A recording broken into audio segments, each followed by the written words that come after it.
Wonderful speaker today. Okay, so glad you all are here with us today for our presentation from Dr. Jonathan Fischer, Yoni Fischer. His presentation is titled Advanced Care Planning, A Gift to Your Loved Ones. So Jonathan Fischer, MD, is an associate professor in the Department of Community and Family Medicine and the Division of Palliative Care at Duke University. He provides palliative care consults at Duke Hospitals and serves as a physician with Duke Hospice. In addition to his clinical work, Dr. Fischer teaches communication skills across the health system and has instructed medical students at both Duke and UNC schools of medicine. So welcome, Dr. Fischer, and I'll toss the mic to you. Right. Awesome. Thank you so much, Shoshana. It's really just such a real gift and pleasure for me to be able to do stuff with Jewish for Good. So thanks for the invite.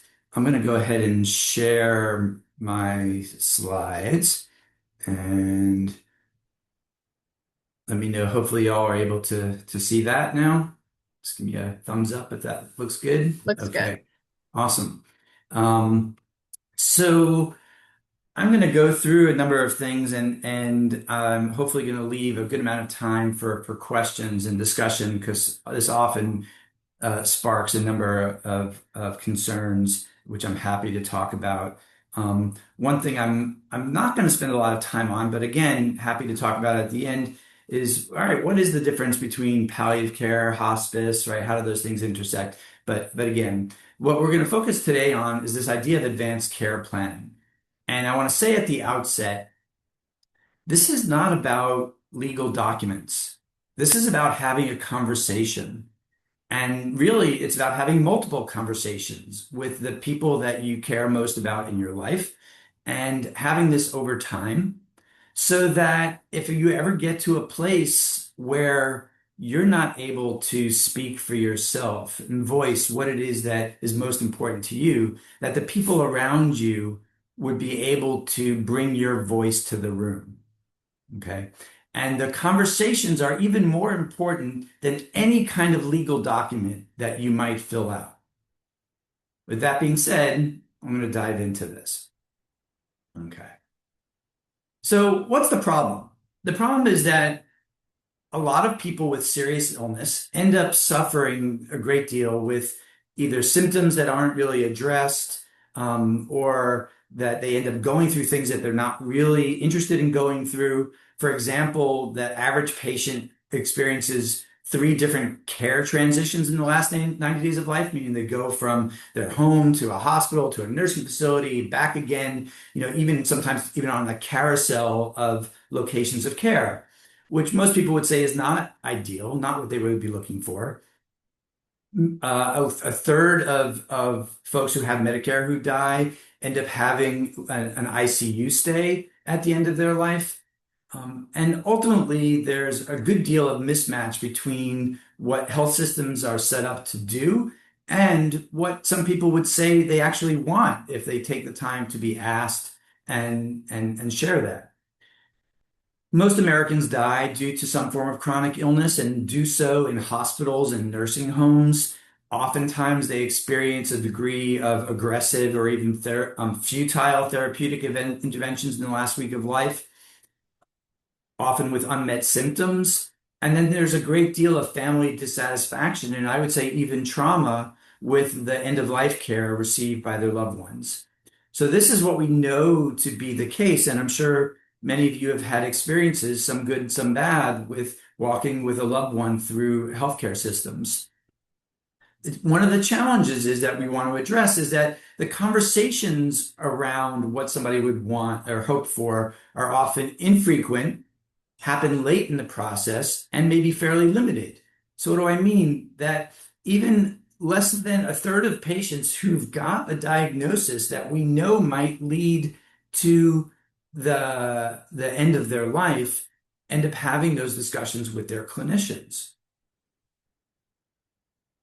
Oftentimes, these happen very late in the game, right? So even with patients who have an advanced cancer, who arguably have the most predictable course, right? It's easiest to prognosticate for folks with advanced cancer that the first discussion they had about what they're hoping for at the end of their life happens only days before their death. And more than half of those happen in the hospital, which arguably could be a really anxiety-provoking time for those conversations to happen. Ideally, you'd like to be in a more settled state of mind to think clearly about what it is you're hoping for or limited.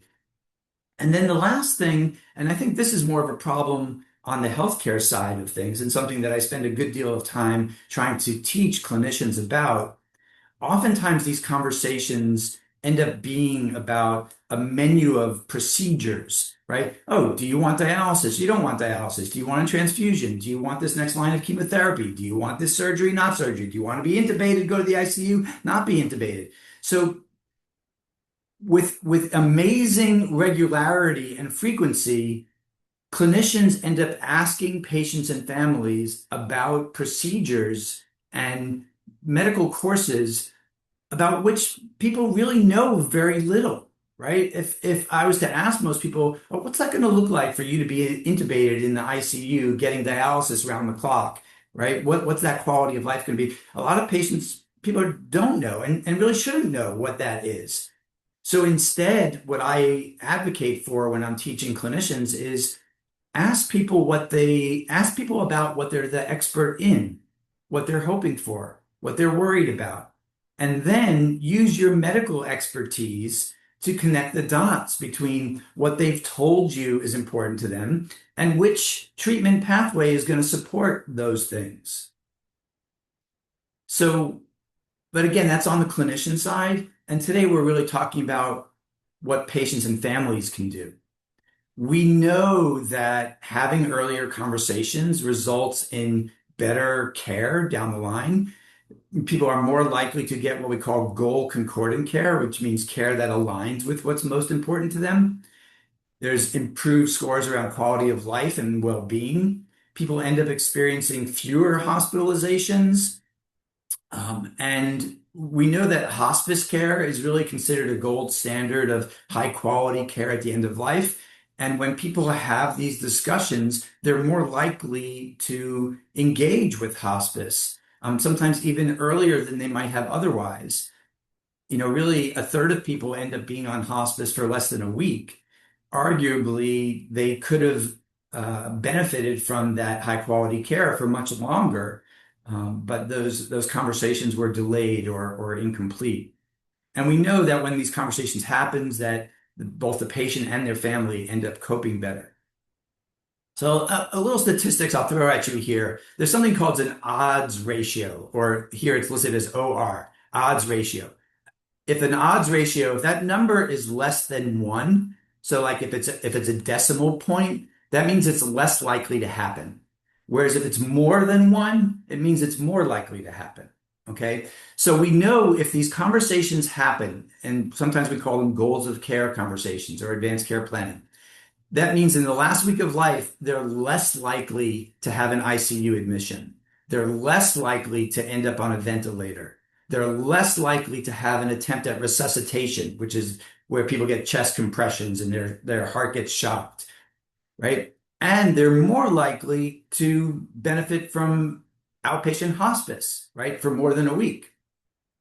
We know that caregivers endorse having that their family member had a better quality of life. The family feels more prepared for that death, and they experience less regret. So good things can come from having these conversations. And when the AARP has done surveys to ask people, do you want to talk about this stuff? Right? So most people say, yes, they actually do want to talk about it, right? Not everybody, but most, over 80%. And a large portion of people say that they feel comfortable talking about their end of life wishes, maybe less so beyond their family and even less so with their physician. So there's some degree of discomfort about having these conversations. So that leads to this awful disconnect between people saying, oh, yeah, I'd maybe wanted to die at home, not in the hospital, but they end up dying in the hospitals. Or there's a strong belief about the importance of having these conversations, but they actually don't have them. They think they should have documents, but they actually haven't shared those with their provider or their healthcare team. So there's a real disconnect.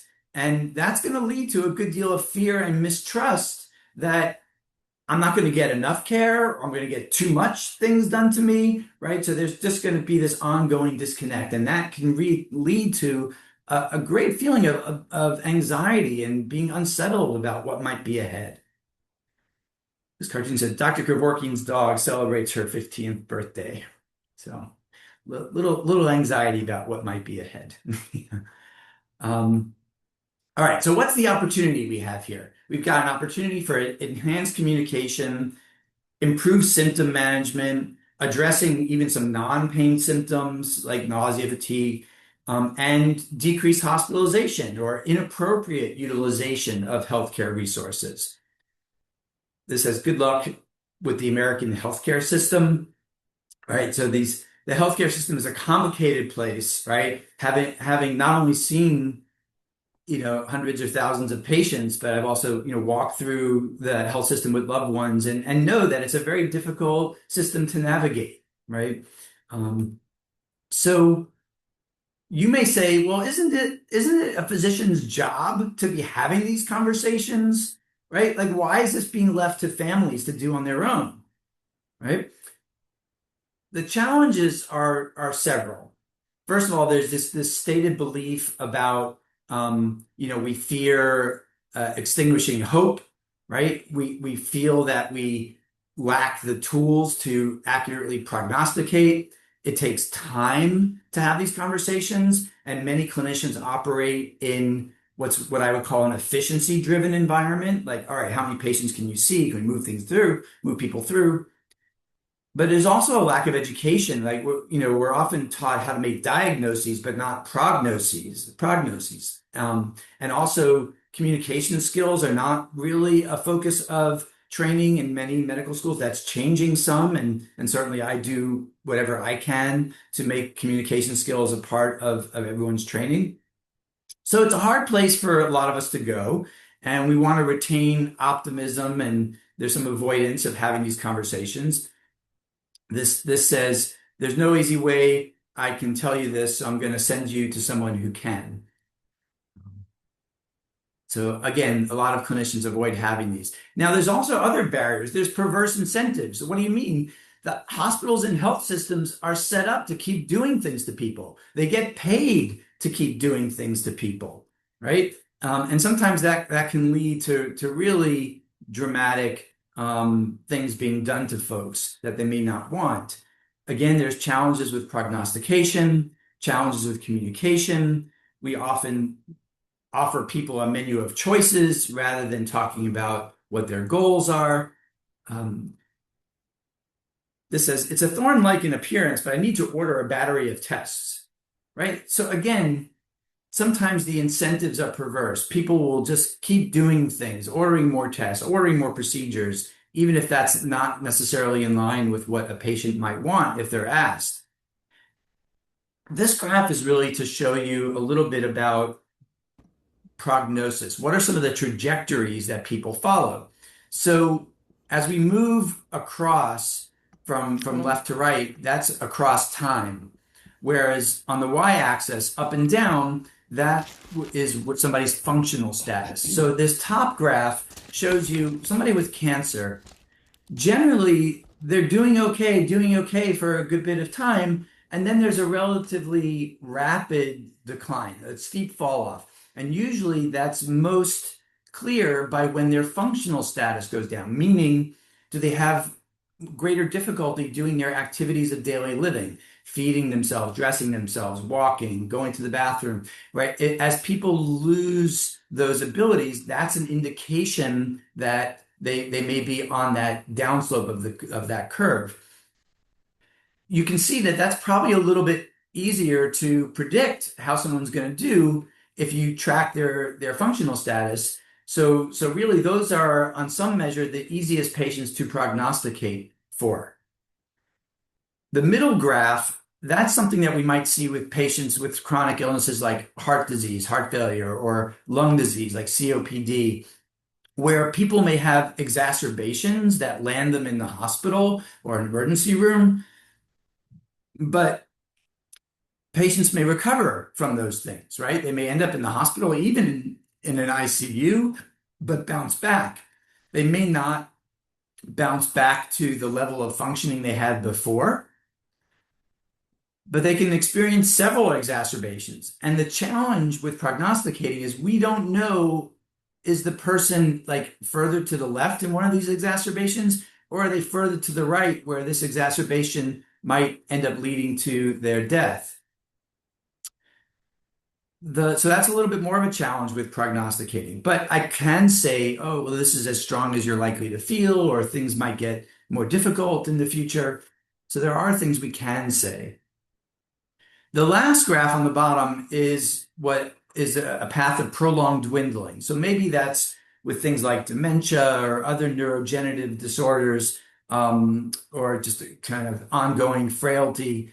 And that can be happen over a period of years. And so that can oftentimes be even a little bit more challenging to prognosticate. So there are challenges, right? And that ends up pushing off some of these conversations, right? And this is the elephant in the room says, I'm right there in the room and no one even acknowledges me, right? Sometimes we don't want to see what's happening, right? It's hard, and clinicians don't necessarily want to see what's happening. There's good evidence that, and when I say this to a group of clinicians, they always like look at me in such surprise.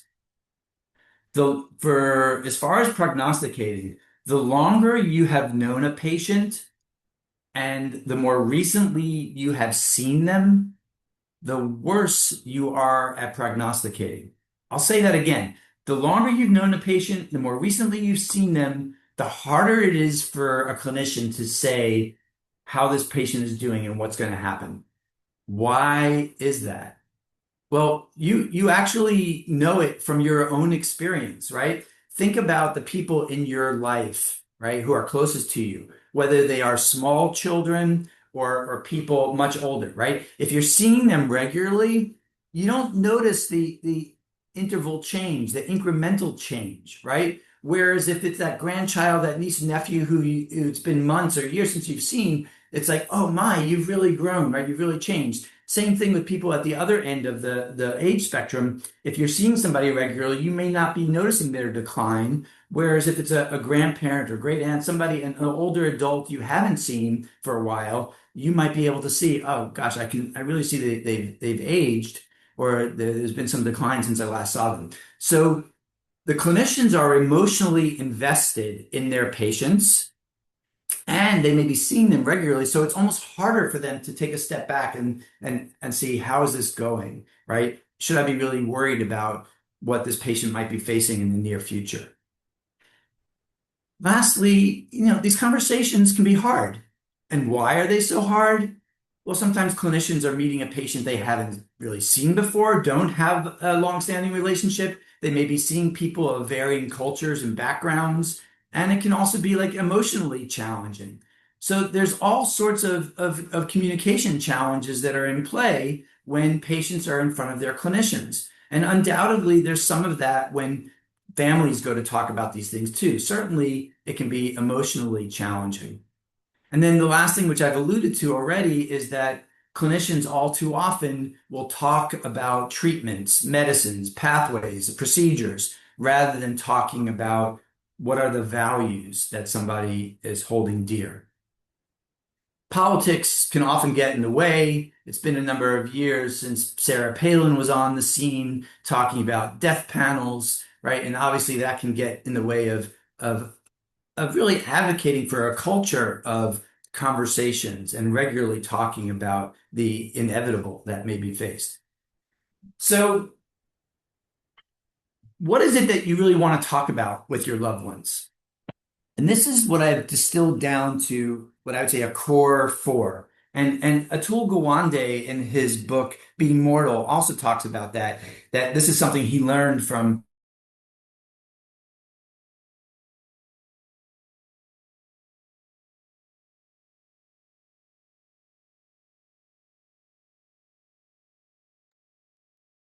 I think we lost Dr. Fischer for a moment. Let's see if he's able to sign back on.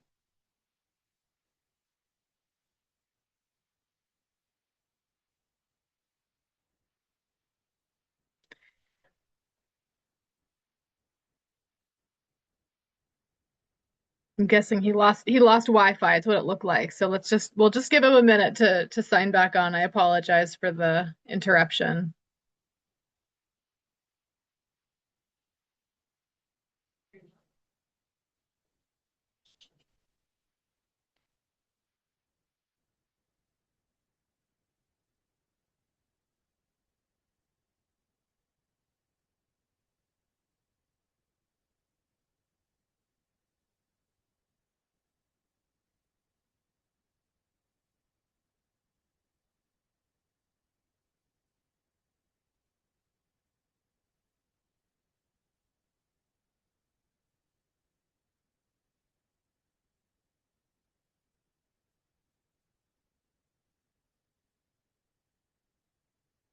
Yes, great and useful info already. I agree, and I love all of his very relatable cartoons.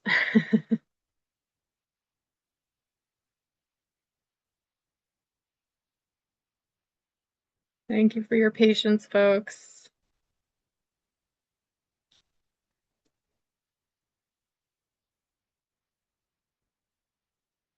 There he is.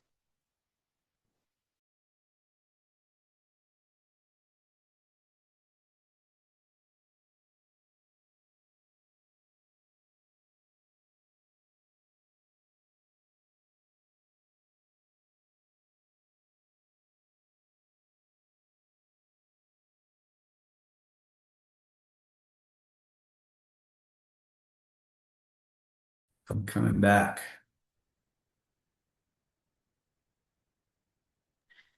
There you are. Yay, we lost you there for a minute. Thank you for hopping back on. I assume it was a Wi-Fi issue.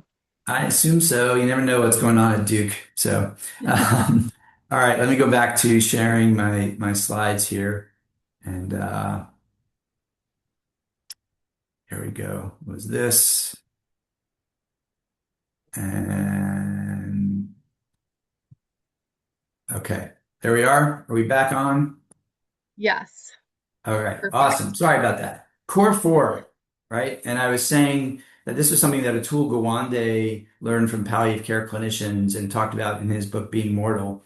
So the first is asking somebody, what's your understanding? And I actually don't even use the word understanding. I said, what have you been told by your doctors, right? What have you heard, right? And that may raise for you with your family too. Okay, are there gaps? Like, do we even know what's going on, right? What are some questions we might want to ask to our clinicians moving forward? And I will say further that you can't really begin to clarify what's most important to you unless you have a really good idea of where things are. Why is that? Because if you ask me right now, oh, are you ever going to want a feeding tube? Or if you have to have an ostomy, do you want that? Or I'd be like, no, no.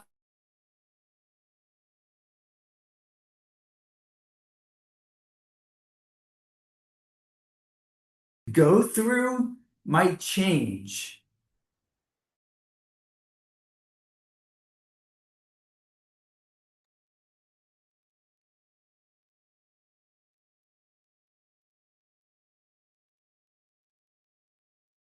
Uh-oh.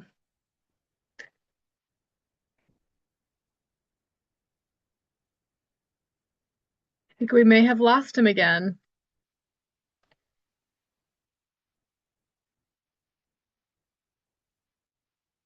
Dr. Fisher, are you there?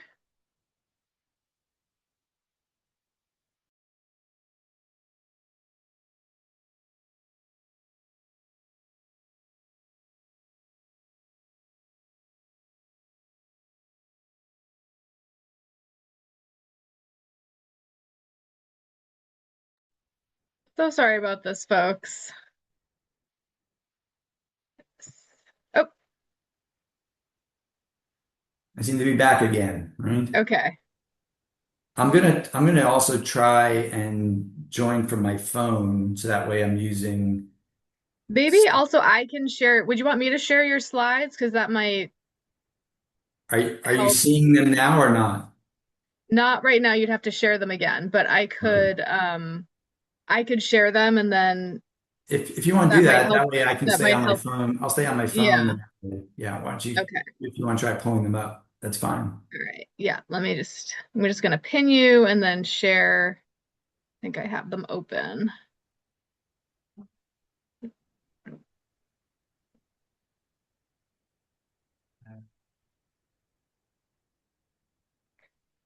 Hang on one sec.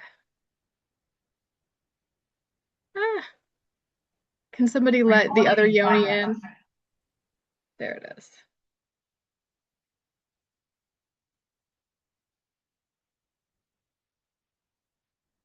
Okay. So are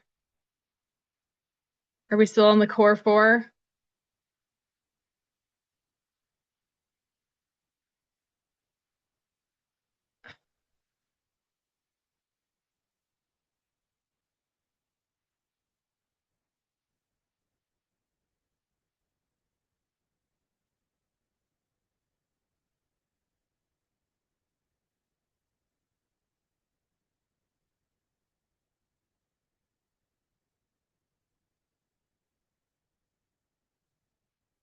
Yoni, are you with us?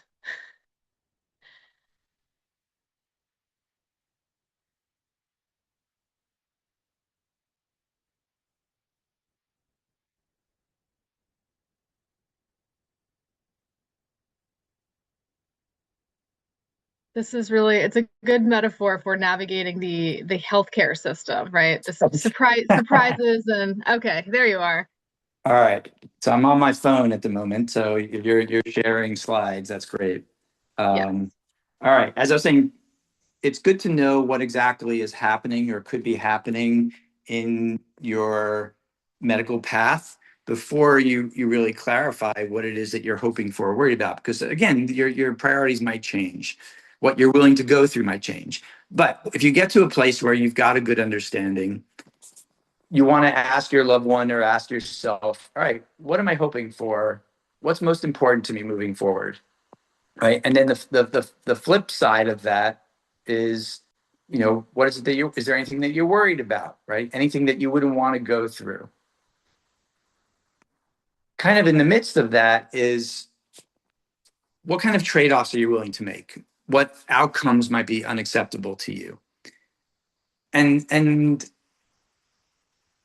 going to talk a little bit more about different ways to have this conversation, but these are really the kind of the core questions to ask, right? And a variation on that is, what would a good day look like to you? Because when you ask that, then you begin to get at what are the activities that somebody does that they would value most in their life, right? And so those are the place that I would start. You can go to the next slide, Shoshana. So, and yeah, so how are these questions formulated, right? What do you think is most likely to happen? What do you understand about what's going on? Or given this current situation, what do you hope for? What worries you the most? And what I want to point out here is that most often people have more than one thing that they are hoping for, right? Or worried about. So when someone's one thing, well, I don't want pain. Okay, that's good. What else are you hoping for? You want to follow it up with what else? Because you really want to exhaust all the things that hope. Before you hit the script and say, all right, what are you worried about, right? What fears do you have? What are situations you don't want to end up with? So again, you want to let curiosity's got to drive this conversation. Really has to help sort out what are the things that somebody wants. All right, and go to the next slide.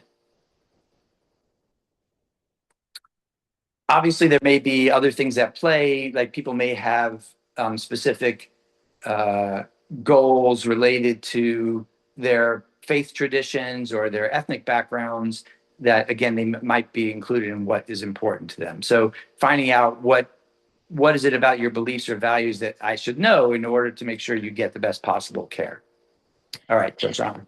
All right, Dr. Fisher, the Wi-Fi is working, but it's chopping up a little bit. So I wonder if you turn your camera off just during this part while we're doing the slides, if that would help with the connection.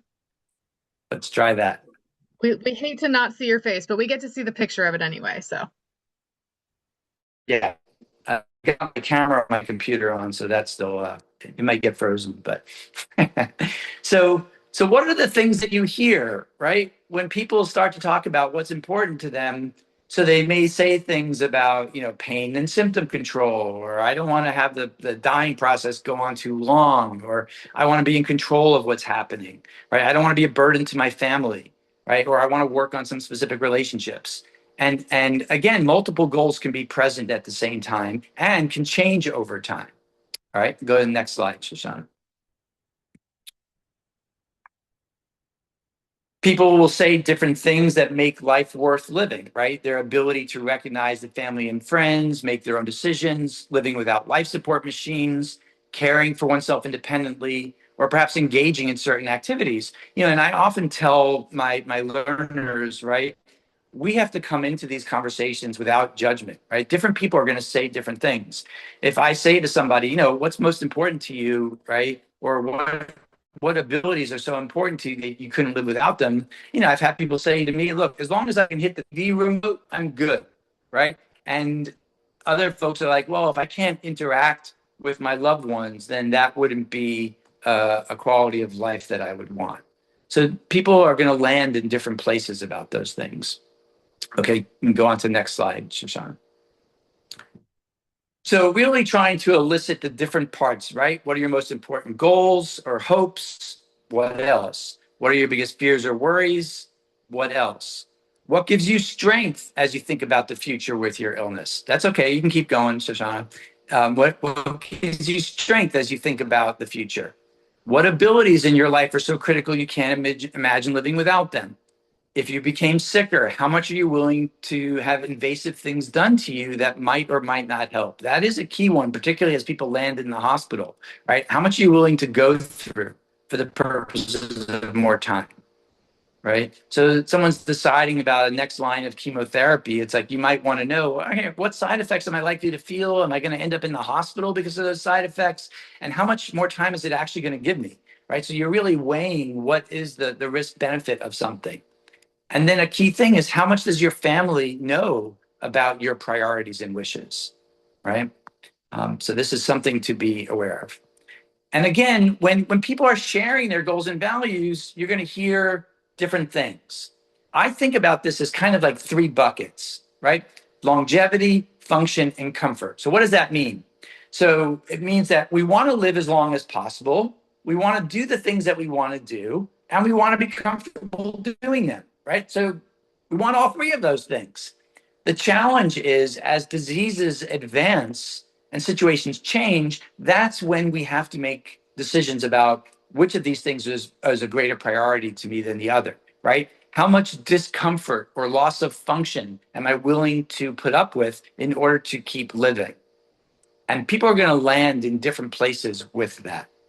So what I tell clinicians, and this is something for families to be aware of, you want to ask enough questions, let curiosity drive this conversation enough so that you know, where does somebody sit in this balance, right? How much are they willing to go through? What are those functional things that are so important to them? Is it that they want to be able to go fishing with their grandchild? Is it they just want to be able to watch TV? Is it that they want to be able to communicate with their loved ones? Like, what is it that is so important to somebody? And depending upon what gives people joy in their life, that those functional things are going to be different. Like for some people, maybe, well, if I can't play my musical instrument, then I'm done, right? And again, people land in all sorts of different places with respect to this. All right, next slide.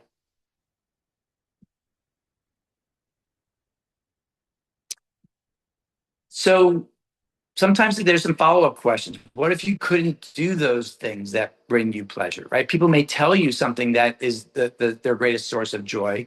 What would it look like if that became harder for you to do, right? I know you're hoping your disease will be cured. Are there other things that you want to focus on? Right? This is something that I share even when people say to me, I'm hoping for a miracle, God is really going to step in here and heal me. I say, yes, that's what we're hoping for too. And what else are you hoping for? Or what other things can we work on while we're giving space and time for that to potentially happen? So if this doesn't just say in remission, what other shorter term goals might we work towards? I think about this as expanding the portfolio of hope, right? There may be one thing or two things that you're hoping most for, but maybe there are others. And maybe there are others that we can think about if some of those primary ones become unattainable. So expanding the portfolio of hope. All right, next slide. This says, I was able to get in one last lecture about diet and exercise. Okay. All right, next slide. So what are some resources that you could turn to help you with these conversations? This was something that the folks in Winston-Salem put together. It's called gotplans123.org, where they run workshops periodically to help people go through advanced care planning. That's okay, but here's one that I like even better. Let's go to the next slide, Shoshana. And this is the Conversation Project, right? And this is really a wealth of resources for families to turn to help facilitate these conversations. Now, again, there are documents like the Five Wishes document and of course, legal documents that the state of North Carolina produces for living wills. But again, I think those are all ways of memorializing a conversation. So really what I'm advocating for are these conversations. Let's go to the next slide. So the Conversation Project offers some free guides that you can download, a conversation starter guide, how to choose a healthcare proxy, which I'll talk about in a moment, how to talk with your care team, a little workbook about what matters to me, and then even a guide for caregivers of people with Alzheimer's or other dementias, right? Navigating these conversations with somebody who's got cognitive impairment is really a challenge in and of itself.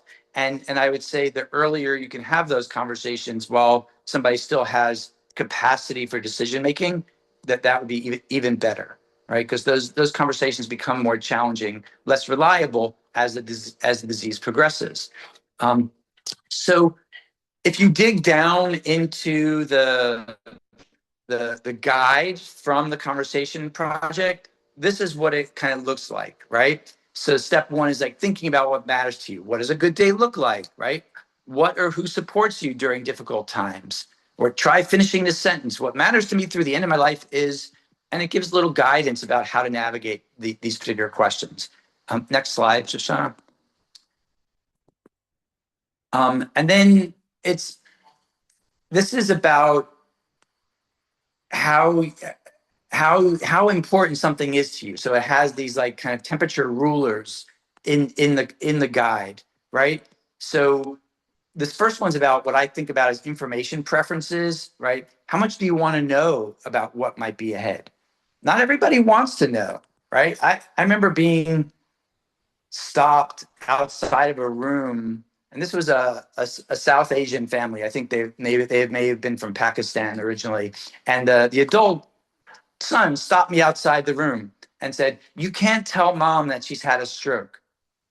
It's like, okay, tell me more about that. What are you concerned about? Right? It was my response, and he was concerned that if we shared this information, it would rob his mother of any hope, and that she would just give up, and then that she would die. Right?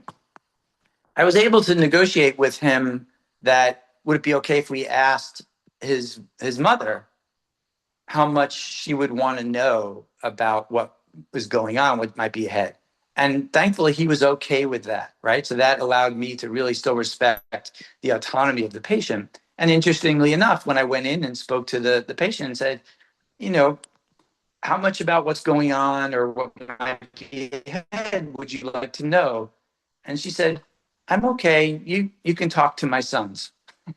So I was like, okay, well, so this is how they've worked things out culturally, and that's fine. And I wanted to honor that. But again, people land in different places about how much they want to know.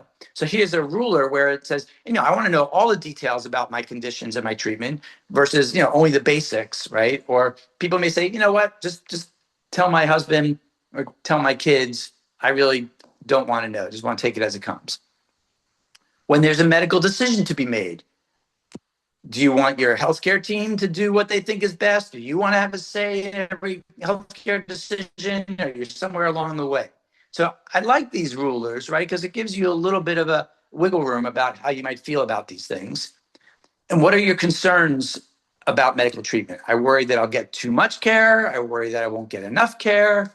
Again, and just to let you know, why are these so important? When I'm seeing a patient in the ICU who's possibly intubated, sedated, can't talk to me, I'm talking to their families and saying, if your mother could see herself in this position right now, what would she tell us?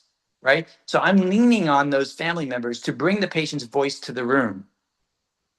If your family has had these conversations, they can better relay what it is that would be important to you, right? Or you would be able to better relay what's important to your loved one. That's the whole point here. Next slide, Shoshana.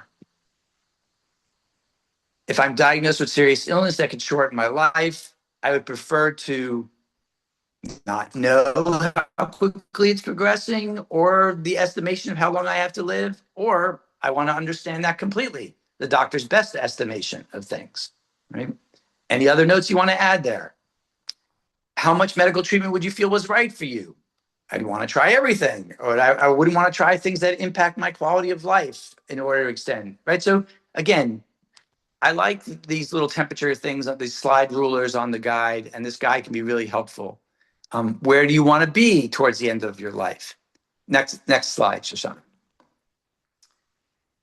Now look at your previous answers. What does that tell you about the kind of healthcare you said is right for you?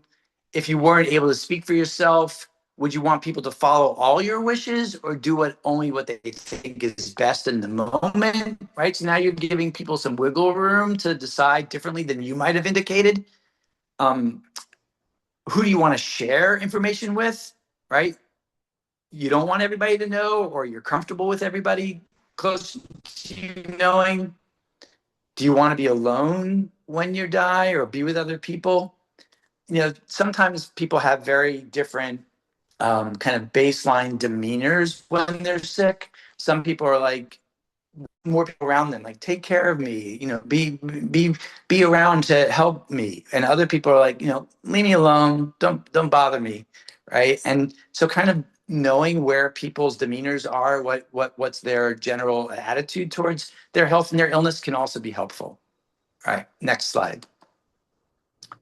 If you weren't able to speak for yourself, would you want them to follow all your wishes or do what they think is best? Oh, this is the same slide. I'm sorry, I put it in double. Go ahead. Next slide. So who needs to know about, right? You can check off who are the folks that you want to know. And this is an interesting question. Where would you feel comfortable talking? At the kitchen table, in the car, on a walk, at my place of worship, right? So this is really thinking about what's the setting in which these conversations can happen. And then the guides really try and prompt you, right, to take the next steps, right? All right, when are you going to start this, right? Let's start action planning here. Who are you going to have this conversation with and when are you going to do it, right? And then it even gives you phrases that might be helpful for opening up the door, right? I need your help with something. Can you and I have a conversation? I was thinking about what happened to me last time I was in the hospital or last time I got sick. It made me realize these things, right? So again, some phrases here about what could be helpful. When your aunt died, do you think their wishes and priorities were respected? Right. So sometimes you can just begin the conversation by reflecting on something that's happened in the family and how somebody's disease trajectory, the course of their illness went. And was that something that was really, do we think it went well or could have gone better? And what might have helped that? I would say communication almost always helps with these things. All right, next. So this is when we talk about a healthcare proxy, right, or a healthcare power of attorney, that is what we're talking about. Is if you got to a place where you could no longer speak for yourself and tell us what is it that you'd want. That can happen for a number of reasons, right? You could just be really sick and be what we call encephalopathic, right? Not clear-headed, have delirium, confusion, right? Or you might even be sedated, right? Or there's some other reason, some cognitive impairment. There can be any number of reasons that make it difficult for you to voice what is it that you would want. So power of attorney document, that's legal issues. A healthcare power of attorney is specifically a legal document that says who is the person that's going to speak for me, right? In the absence of a document, right? If there's no document that's been signed that says, oh yes, I want this person, there's a legal order, and that's what this is. This is the North Carolina Order of Surrogate Decision Makers. So if there's been a court appointed guardian for any reason, that's the person who gets to say. That's more of a rarity, but it happens, right? That there are guardians who've been appointed by the court. If there's a legal document that says this person's the healthcare power of attorney, then they get it. If there's another document that's a broader power of attorney document that includes healthcare decision making, then that also is the first. But then otherwise, when you start talking about family members, it's a spouse, and then the majority of reasonably available parents and adult children, then the majority of reasonably available adult siblings, and then lastly, an adult who's acting in good faith. So I see someone's raised a hand, Marty, and I'm wondering if the question is about what we're talking about now, I'm happy to take it right now, or otherwise we can wait till the end. And maybe Marty can be unmuted to tell us what he's thinking.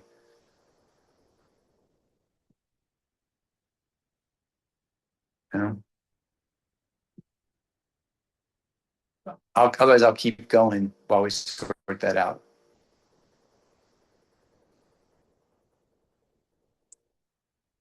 It Can may you go to have the been, next slide?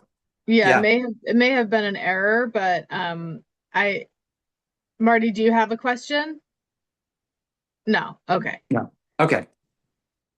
All right, we'll keep going then. I thought it was a raised hand. Okay. Can you go to the next slide, Shoshana? Oh, what to do next? I think we skipped one there. Yeah.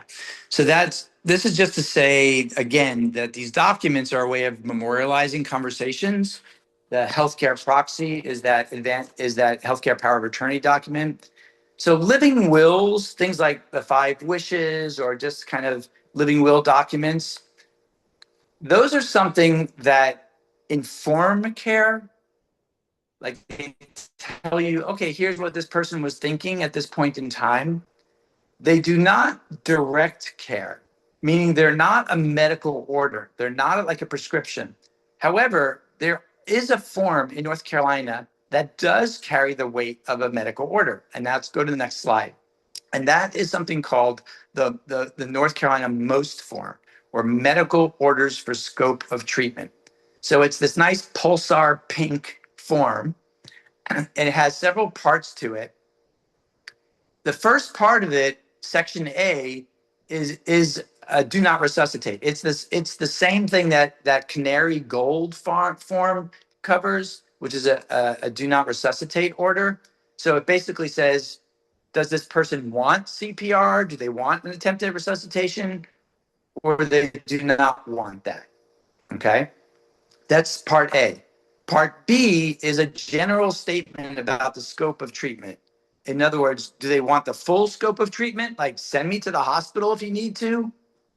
Do they want limited additional interventions? Meaning use treatments like IV fluids and cardiac monitoring if it's indicated, but don't do things like mechanical ventilation or intubation, right? And if the patient can be kept where they are, that's fine, but transfer to the hospital if it's needed, avoiding intensive care. Okay, so that's the limited additional measures.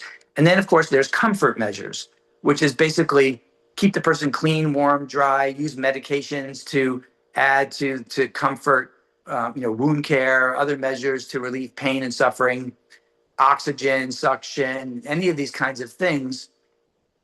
Don't transfer to the hospital unless their comfort needs cannot be met in their current location. All right. So that's kind of more of a hospice philosophy, right? Where we're focusing on somebody's comfort and quality of life. Sections C, D, and E get into very specific things. Like C is about antibiotics. Do you want antibiotics if life can be prolonged or determine its use? Maybe it can add to comfort, or you don't want antibiotics at all. Same thing with medically administered fluids and nutrition. That's section D. Would you want IV fluids? Maybe for a defined trial period, or you don't want fluids at all. Same thing with feeding tubes. Long term, if it's indicated, maybe for a trial period, or you would never want a feeding tube. So the point of this MOST form is it's a medical order, right? So that EMS, if they came to a house, they would have to respect these orders that if this has been completed. And usually when I complete this with a patient or family, I suggest putting it on the refrigerator or taping it above the bed, right? So it's in a clearly visible spot, and EMS is trained to look in those places. The last section is who talked about this, right? Who were the people involved in the discussion? And then it's ultimately signed by a physician, PA, or nurse practitioner, so by a medical clinician. It can also be signed by other patient representatives, but it carries the power of a medical order. All right, next slide. I am just going to offer this one little visual just to give you a heads up about where some of these things intersect. Hospice, which you've heard me talk about, which is kind of end of life care when somebody chooses to focus on comfort and quality of life and not longevity. All of hospice is considered palliative care. Okay, it's care that's directed at their comfort. However, there's a lot of palliative care that is not hospice. So we see patients further upstream who may be getting treatment for cancer, heart disease, lung disease, cognitive impairment, et cetera. We help with their quality of life, their comfort, their decision-making throughout the course of that illness. Home health can sometimes be palliative in nature too, but then it also has rehabilitative goals, right? They're trying to make somebody be more functional, right? So this is just kind of a visual to understand those intersections, recognizing the takeaway is that all of hospice is palliative care, but there's a lot of palliative care that is not hospice. Okay, next slide. And even though Duke writes my paycheck, I am still a Tar Heel at heart, and that's what that is all about. So I'm happy to take questions and concerns. Right. Thank you so much, Dr. Fischer. That's a lot of really good information. Does anybody have any questions about any of the pieces that came up in today's presentation? Yeah. I had a couple. Sure, go ahead. Okay. Thanks for the presentation. I found it very valuable. One thing I was curious about is, do you ever do groups at all with people that might share things in common and they can learn a lot from each other as well as the person leading the group? So personally, no, although we know that at Jewish for Good, for example, there are groups for patients with dementia and their caregivers, right? So there's opportunity for people to learn from each other and experience that with each other. At Duke, there's a whole support network. And it's broken up by disease states. So for example, if somebody has breast cancer or uterine cancer, right? Or leukemia, there are social workers and clinical psychologists available to talk with those patients and families. And some of them run groups as well. So there can be groups of folks with a particular disease state that might share information with each other. Thank you. Mhm. Did you have another question, Tom? Yeah, I do actually about medical education. How much is this taught in medical school, in residency training programs? And I think it's very valuable because it's frequently occurring, I would think. So how much is it included overall in medical education? The short answer is not enough. So, I spend, it's a passion of mine, and this is something that I spend a portion of my time doing, which is where I teach communication skills to other clinicians in order for them to be able to have these conversations with patients and families, right? There are Yeah. specific skills, right? Being able to recognize emotion and respond with empathy, or this idea of exploring a patient's values before talking about what are the treatment pathways that might support those. So there are some very specific pitfalls that clinicians fall into. And I'll give you one of the most common ones that, I think clinicians can are really, it kind of blows their mind a little bit to think about this differently, right? Which is clinicians, the further along they go in their training, the more, when somebody asks what sounds like a cognitive question, but actually has a lot of emotion in it. So, for example, if a patient says, well, why didn't that work? Or isn't there something else you can do? Right? Most clinicians hear that as purely an ask for cognitive information, right? That they want an explanation. Whereas I try and get them to recognize that there's an affective component there. There's emotion Mhm. in that question. And you need to respond to that emotion before you launch into your explanation, right? And there's many reasons for that, right? The first is if somebody's in an emotional state, they're not actually going to hear or take in any of that information you're trying to share with them, right? It's like in the Peanuts cartoons where you hear the teacher in the background going, wah, wah, wah, wah, wah, wah, wah, right? If somebody's in an emotional state, they're not going to process that information that you're sharing. So you need to make sure they're ready to hear it, right? Secondly, there's data behind that emotion, right? What somebody's hoping for or worried about. That's what's driving that emotion. And that's important data that you want to get to. So unless you respond with some sort of empathic statement, you're not going to unroof that emotion and get at that, right?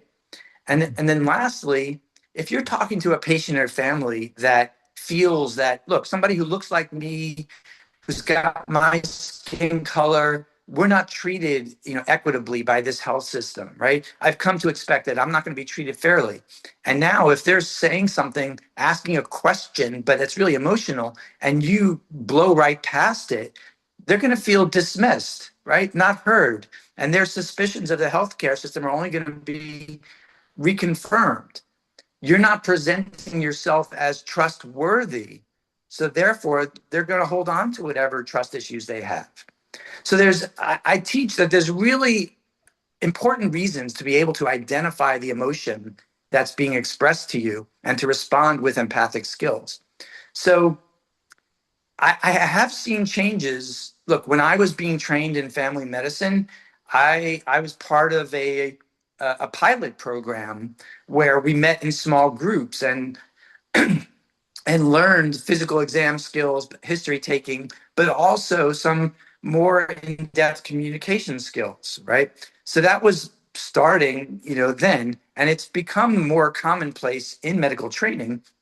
But I can tell you, I've been working for many years to integrate communication skills into the training of residents and fellows, and certainly further upstream too in medical school. So it's better than it's been, but there's still room for improvement. Thank you. Yeah. Another person asked, and they prefaced it by saying it's not a criticism, but probably because of your work in palliative care, this presentation assumes that a patient with a terminal illness is going to complete an extensive course of treatment within the medical system and then die naturally, but in an advanced state of degradation, or yeah.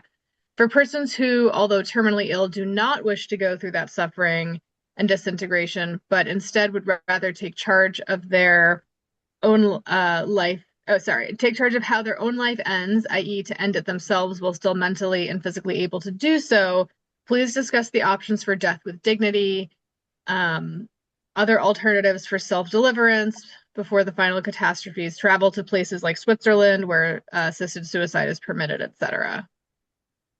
Yeah, it's a great question. And let me just say, I make no assumptions about the choices people will make about how they're going to navigate, right? What I do know is that I see it's a selection bias, as you say, right? I see the folks that end up in health systems, and I'm trying to give them the tools to navigate that in a way that conforms to what their values are. That being said, as you say, in North Carolina, there's no allowances for what's called MAID, or medical aid in dying, right? Or sometimes it's called physician-assisted suicide, which is not a term I love, but medical aid in dying is really what we're talking about. So have I helped people in that situation? Yes, but not in, say, a direct way, right? I've helped people to understand what's available to them, right? People can always stop eating and drinking, which is called VSED, or voluntary cessation of eating and drinking. And we can support people in that pathway. There are other states where medical aid in dying is legal. There are other countries where medical aid in dying is legal, right? So I think if that is of interest to somebody, there's also hemlock societies, which I haven't tried to see if they're active in this area, but sometimes those are organizations that help people to end their own life if that's what they're looking to do. So I do think there are resources. Unfortunately, they're not as readily available for folks as they might be. One thing I would say is that I want to make sure that everybody gets the support they need as they're navigating serious illness, right? They should be connected to clinicians that are able to hear them, able to address their suffering, and so that they're not suffering alone. I would hope that people who are asking for their life to end, it's not because they're not accessing the appropriate supports that they could access, right? But that it's with a full knowledge that they've already accessed everything there is, and they're still looking for that exit. And the next question is related. It says, can doctors support patients who have chosen VSEDs to stop eating and drinking, i.e. with pain and anxiety medications? Absolutely.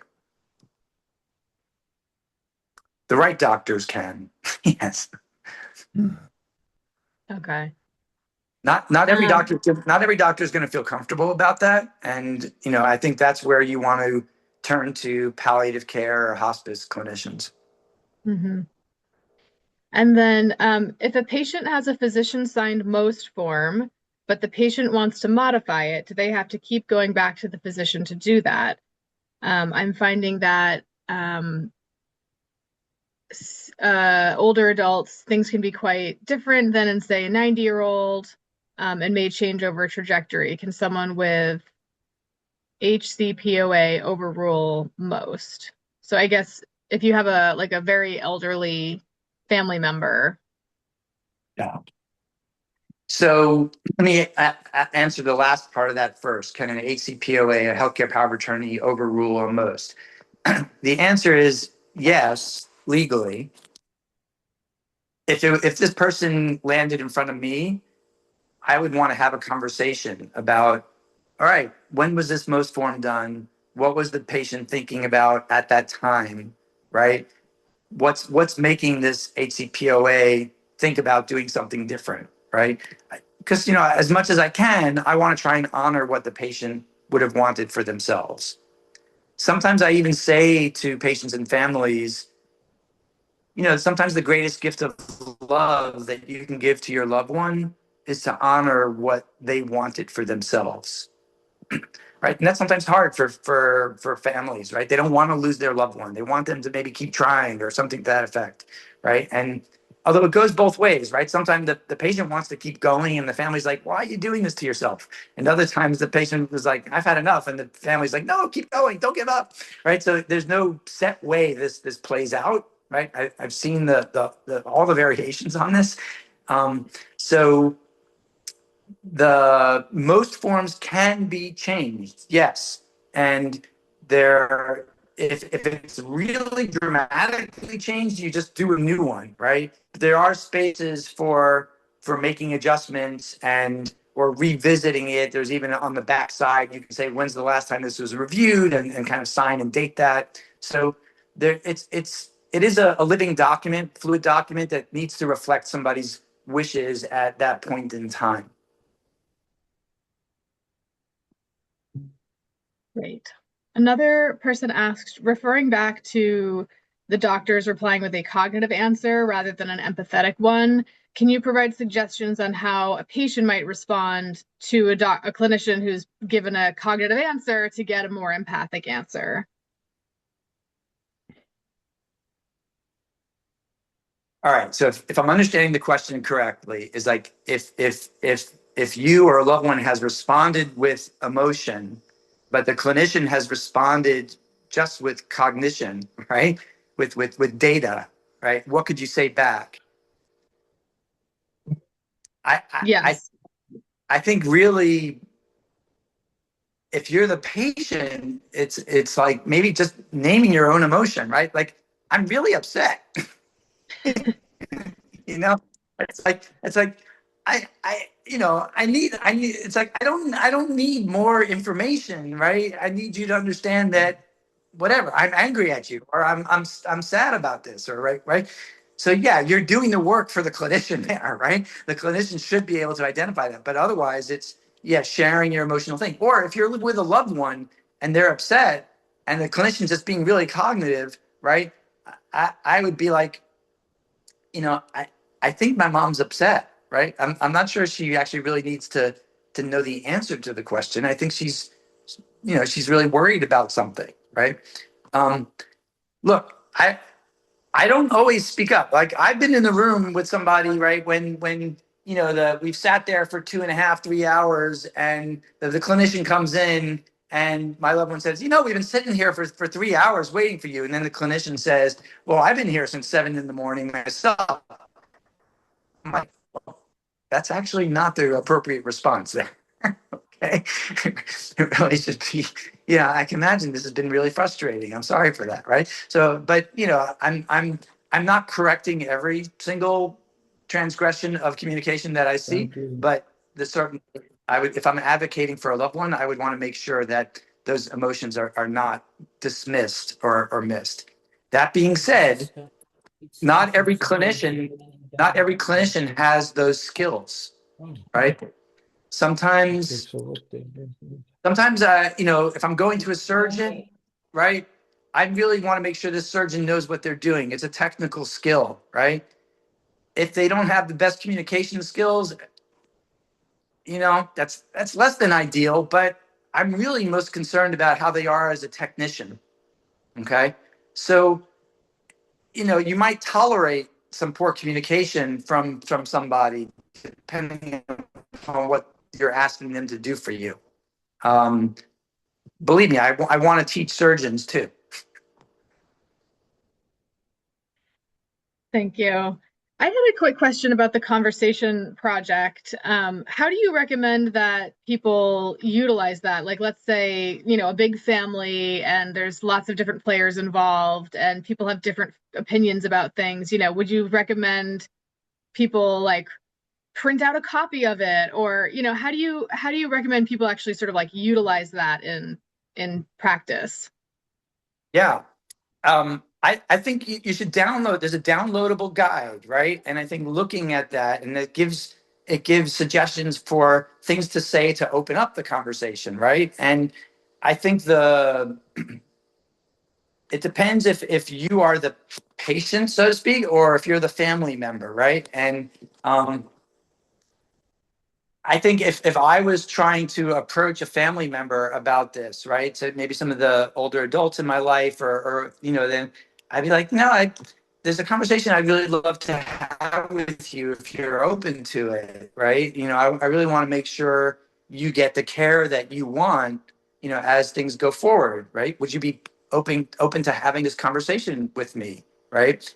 And if there's some hesitation, I'd say, I can see some hesitation. Would it be okay if maybe I gave you something to look at, right? And some questions to think about, and maybe you can look at that on your own and then get back to me with anything that you want to share, right? So you can facilitate or be present as much as you want, or as comfortable for you or for your loved one, depending upon how that goes.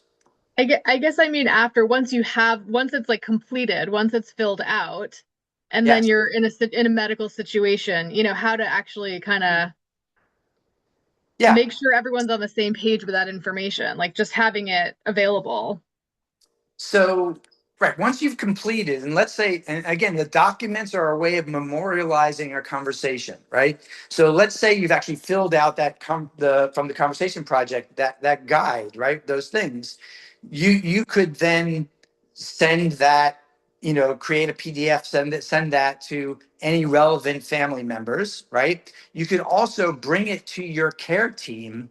At Duke, we have in our electronic health record, we have a way of scanning any documents that somebody brings in, uploading them into the chart, and then it actually raises a little flag that says that there's been some advanced care planning done, right? So I can see as soon as I open a patient's chart, have there been any documents scanned in for this patient, or have any clinicians documented any conversations? And I can see that relatively quickly and even hover over it and see what those conversations were, right? So that's an important tool for the continuity of those conversations, right? I can see if my outpatient colleagues have already had a conversation with this patient, and that's going to inform something that I'm trying to navigate with them in the hospital. So yeah, it does really no good to have some documents sitting at home. Meanwhile, the patient's ended up in the hospital. And if we don't know what it is that conversation, was, or what they've said before, then we really want to see that, or have the family members available to share that information with us. Okay, that's helpful. Yeah.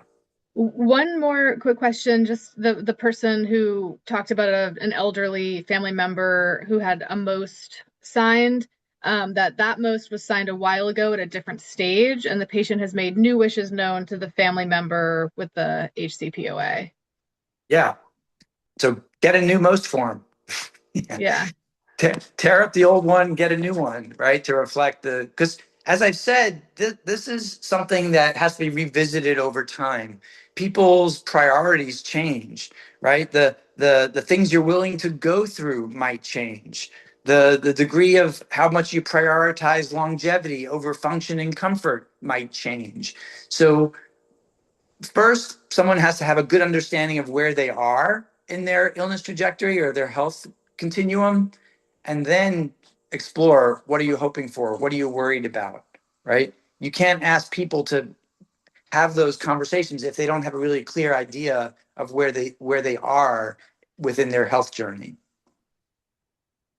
Mhm. Any other questions for Dr. Fischer?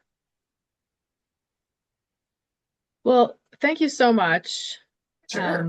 This is really, several people have written in the chat, thank you for an excellent presentation. The information was specific and useful, and just lots of thanks and gratitude for this, for not only this presentation today, but the work that you do to help patients and help doctors communicate better with their patients. Absolutely. I feel grateful, blessed to do the work that I do. I feel like I'm doing exactly what I should be doing. And so I appreciate the opportunity to talk about this with you guys. And sorry for the technical glitches, but I think we navigated them well. So I think we did. It's 2026, so we know we all have been through at least one similar situation. yes. Um, and thanks to everybody for showing up today, for your questions and your engagement. And we hope to see you at future programs and events. Just a reminder that we will be uploading today's presentation and all of the presentations from this week to our website along with the accompanying resources. And feel free to reach out to any one of us in the helping department if you have additional questions about any of the presentations that came up this week. So enjoy the rest of this beautiful day, folks.